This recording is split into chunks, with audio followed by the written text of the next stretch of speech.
Price தல்லாம். எல்லாரும் எப்படி இருக்கீங்க? நல்லா இருக்கீங்களா? எல்லாரும் நல்லா இருப்பீங்கன்னு சொல்லி ஆண்டவருக்குள்ள விசுவாசிக்கிறேன். இன்றைய வேளையில் எல்லாருக்கும் என் அன்பின் வாழ்த்துக்கள். குறிப்பாக பிறந்த நாள், திருமண நாள் காணுகிற எல்லாருக்கும் என் அன்பின் வாழ்த்துக்கள். இன்னைக்கு சிந்தித்து தியானிப்பதற்காக எடுத்துக்கொள்ளப்பட்ட வேத வார்த்தை, கடன் தீர்ந்து கையில் பணம் நிரம்பும் அதிசயம். தேவனுடைய வாக்கு.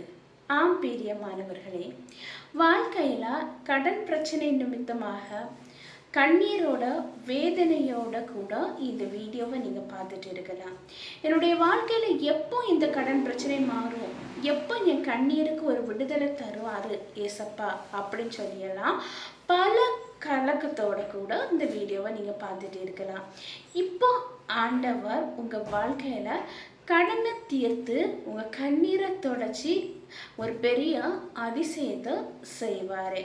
பாருங்க, கடன் வந்த உடனே மனிதனுக்கு மனசுல கவலை பெருகிறது.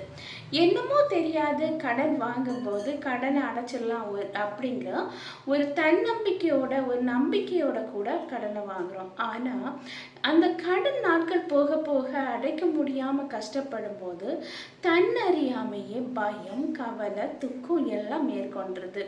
எப்படி இந்த கடனை நம்ம அடைக்க முடியும், எப்படி நம்ம இந்த கடன்ல இருந்து கண்ணீர்ல இருந்து விடுதலை அடைய முடியும் அப்படிங்கிற பல கேள்விகளோடு நம்ம வாழ்றோம். உண்மையா இல்லையா? இப்படி வாழ்ற உங்களை பார்த்து தான் சொல்றாரு, கடனை தீர்க்கும் அதிசயம் உங்க வாழ்க்கையில நடக்கும் பிரியமானவர்களே. இப்போ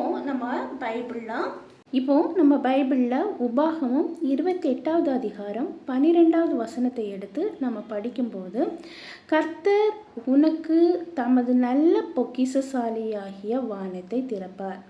ஆமீன், ஹல்லேலூயா. உங்கள் வாழ்க்கையில் கடன்கிற சுமை மாறி ஒரு ஆசீர்வாதமான பொக்கிஷம் வரணும் அப்படின்னு சொல்லி எதிர்பார்த்து காத்துட்ருக்கீங்களா? இன்றைக்கி ஆண்டவர் உங்கள் வாழ்க்கையில் நல்ல பொக்கிஷமான சாலையாகிய வானத்தை திறந்து அதன் மூலமாக உங்களுக்கு ஆசீர்வாதத்தை கொடுக்க போகிறாரு. அதே போல் ஆண்டவராகிய இயேசு கிறிஸ்து வாழ்க்கையில் எத்தனையோ கஷ்டங்கள் மத்தியில் வாழ்ந்த மக்களுக்கு அற்புதத்தை செய்தார், அதிசயத்தை செய்தார். யோபு செல்வ சீமானா வாழ்ந்த யோபு, ஆனால் பிசாசினால சோதிக்கப்பட்டு ஆண்டவர் தந்த அத்தனை ஆசீர்வாதங்களும் இழந்து லாஸ்ட்ல எதுவுமே இல்லாமல் வியாதியோடு கூட இருந்தார். அப்படி வியாதி, ஆசீர்வாதம் அத்தனை இழந்து குழந்தை செல்வங்களை இழந்து நின்ன யோபு ஆண்டவர் மீது அளவு கடந்த விசுவாசம், நம்பிக்கை வைத்ததுனால இரட்டத்தனையான ஆசீர்வாதங்களை பெற்றுக்கொண்டாரு. இப்போ நம்ம வாழ்க்கையில கடன் பெருகிக்கிட்டே இருக்கு, கடன் சுமை கூடிக்கிட்டே இருக்கு. இதுல இருந்தெல்லாம் விடுதலை வேணும் அப்படின்னு சொல்லி நம்ம நினைக்கிறோம். ஆனா ஆண்டவர் சமூகத்துல ஜெபமும் பண்றோம். ஆனா நம்முடைய வாழ்க்கையில நடக்குது என்னவோ கடன் தீர்ந்தது மாதிரி இல்லை. நம்ம முழுவதுமா ஆண்டவரை விசுவாசிக்கும் போது, நம்ம ஆண்டவர் என்னுடைய கடத்தை தீர்ப்பார் அப்படிங்கிற ஒரு நம்பிக்கையோடு கூட நம்ம இருக்கும்போது நம்ம வாழ்க்கையில் இருக்கிற கடன் பிரச்சனைகளை தீர்க்கிறதுக்குள்ள வழி வாசலை ஆண்டவர் திறந்து தந்து நம்ம கடன் முற்றிலுமாக நீங்க ஆண்டவராகி இயேசு கிறிஸ்து கிருபை பாராட்டுவார். இப்போ பாருங்க, இது ஒரு உண்மையாக நடந்த ஒரு சாட்சினே சொல்லுவேன், நிகழ்வுன்னு சொல்லுவேன். எனக்கு தெரிஞ்ச ஒரு பர்சன், அவங்க ஆண்டவரை அறியாமல் இருக்கும்போது கடன் என்னும் நெருக்கத்தில் இருந்தார். கடன் பெருகிட்டே இருந்தது. ஆனால் அந்த கடனை தீர்க்க முடியாமல் இனி அடுத்த நேரம் நம்ம அந்த கடனை தீர்க்கவே முடியாது, இனி அவ்வளோதான், இனி நம்ம கடன்காரங்களுக்கு பதிலும் சொல்ல முடியாது, அதனால் மறைச்சு போகலாம், தற்கொலை பண்ணிடலாம் அப்படிங்கிற ஒரு நிலைமைக்கு தள்ளப்பட்டாங்க. குடும்பங்களோட, அவருக்கு பிள்ளைகளும் இருந்தாங்க, குடும்பங்களோடு சேர்ந்து நம்ம இறந்து போயிடலாம் அப்படிங்கிற ஒரு முடிவை எடுத்து தூங்குனாங்களாம். அந்த ராத்திரியில ஆண்டவர் அவங்களுக்கு சொப்பனத்தின் மூலம் தரிசனமாறாரு. இவங்க மரிச்சு போகணும் அப்படின்னு சொல்லி முடிவெடுத்தவங்கள ஆண்டவர் சந்திக்கிறாரு.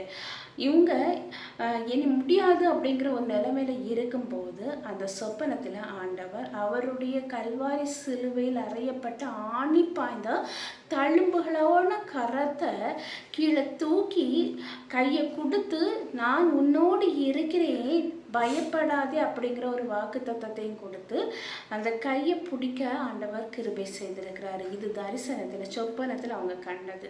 ஆம் பிரியமானவர்களை, அது முதல் இது இயேசு கிறிஸ்து அப்படின்னு சொல்லி அவங்க அறிஞ்சுக்கிட்டு ஆண்டவருக்கு அவர்களை ஒப்படைச்சாங்க, குடும்பங்களோட பிள்ளைங்க எல்லாம். அப்போ அதன் பிறகு பல கடன் மத்தியில் வாழ்ந்த அதே அந்த அங்களுக்கு கடன்ல இருந்து ஒரு பெரிய விடுதலை கொடுக்குறாரு. பிள்ளைங்க நல்லா படித்து நல்ல நிலைமையில வராங்க. எல்லா பிள்ளைங்களும் இப்போ வேலையில் உட்கார்ந்துருக்காங்க. பாருங்க, ஆண்டவரை அறியாத அந்த அங்களுக்கே, அந்த மாமாக்கே ஆண்டவர் யார் அப்படிங்கிறத உணர்த்தி அவங்க வாழ்க்கையில் இருக்கிற கடன் பிரச்சனையை முற்றிலுமாக மாற்றி போட்டாங்க. பிள்ளைகளுடைய வாழ்க்கையும் ஆசீர்வதிச்சாரு. இது எதனால் அப்படின்னா ஆண்டவரை அறிஞ்சாரு. அவங்க அறியாமல் இருந்தவங்க ஆண்டவரை அறிஞ்சுக்கிட்டாங்க. அறிஞ்ச பிறகு முழுவதுமாக ஆண்டவரை நம்பினாங்க. அப்போ அப்படி ஆண்டவரை அறியாமல் இருந்த அந்த மாமாவுக்கே ஆண்டவர் அழகா கடன் பாரத்திலிருந்து விடுதலை கொடுத்தார் அல்லவா? உங்கள் வாழ்க்கையில் நீங்கள் ஆண்டவரை முழுவதுமாக விசுவாசிச்சுட்டு இருக்கிற உங்கள் வாழ்க்கையில் ஆண்டவர் ஒரு பெரிய அற்புதத்தை செய்ய மாட்டாரா? அதிசயத்தை செய்ய மாட்டாரா? கண்டிப்பாக உங்கள் வாழ்க்கையில் ஆண்டவர் ஒரு பெரிய அற்புதத்தை அதிசயத்தை செய்வார். இன்னொன்று என்னென்னா, சரி ஆண்டவர் என் வாழ்க்கையில் கடன் பாரத்தை மாற்றுவேன் அப்படின்னு சொல்லி இருக்காரு அப்படிங்கிறதுக்காக நம்ம ஏதாவது ட்ரை பண்ணாமல் சும்மாவே உட்கார்ந்துருந்தா அந்த கடன் குறையுமா? இல்லை பிரியமானவர்களே, நம்ம கொஞ்சம் என்ன செய்யணும்? உழைக்கணும். அது அந்த கடனை நீக்க ஏதாவது முடியுமா நம்மளால அப்படிங்கிறத நம்ம நம்பிக்கையோட, நம்ம கான்ஃபிடென்ட்டோட நம்ம கடனை தீர்க்க ஏதாவது பண்ண முடியுமா அப்படின்னு சொல்லி நம்ம உழைக்கும் போது நம்ம கையிடும் தொழிலை ஆண்டவர் ஆசீர்வதிப்பார். நான் சும்மா உட்கார்ந்து இருப்பேன், என் கடனை எல்லாம் ஆண்டவர் சரியாக்குவார் அப்படின்னு சொல்லிட்டு விசுவாசத்தோடு இருந்தாலும் நம்ம கொஞ்சமாவது உழைக்கணும். குதிரை யுத்த நாளுக்கென்று ஆயத்தமாக்கப்படும், ஜெயமோ கர்த்தரால் வரும். நம்ம யுத்த நாளுக்கு, அதாவது ஒரு பெரிய யுத்தம் வருதுன்னு வைங்களேன், அதுக்காக நம்ம எந்த ஒரு ப்ராக்டிஸும் பண்ணாம சும்மாயே உட்காந்துருந்தா வெற்றி கிடைக்குமா? கிடைக்காது. அப்போ நம்ம அதுக்காக நம்ம ஹார்ட் ஒர்க் பண்ணும்போது கண்டிப்பாக நம்ம வாழ்க்கையில் ஆண்டவர் கடன்கிற பிரச்சனையிலேருந்து ஒரு பெரிய அற்புதத்தை செய்வார், அதிசயத்தை செய்வார். மகனே கடனை குறித்து கலங்குறியா? என்னுடைய வாழ்க்கையில் எப்படி இந்த கடனை நான் தீர்க்க போகிறேன் அப்படின்னு சொல்லி அஞ்சு கொண்டு இருக்கிறாயா? பயப்பட்டு இருக்கிறியா?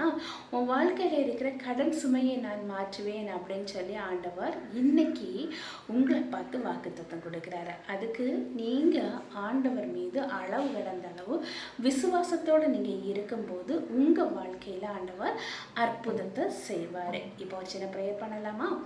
அன்பின் பரலோக தந்தையே, அப்பா, இந்த அருமையான வேலைக்காக நன்றி ஆண்டவரே. எத்தனை பேருக்கோ கிடைக்காத நல்ல ஒரு தருணத்தை எங்களுக்கு தந்தீங்கப்பா.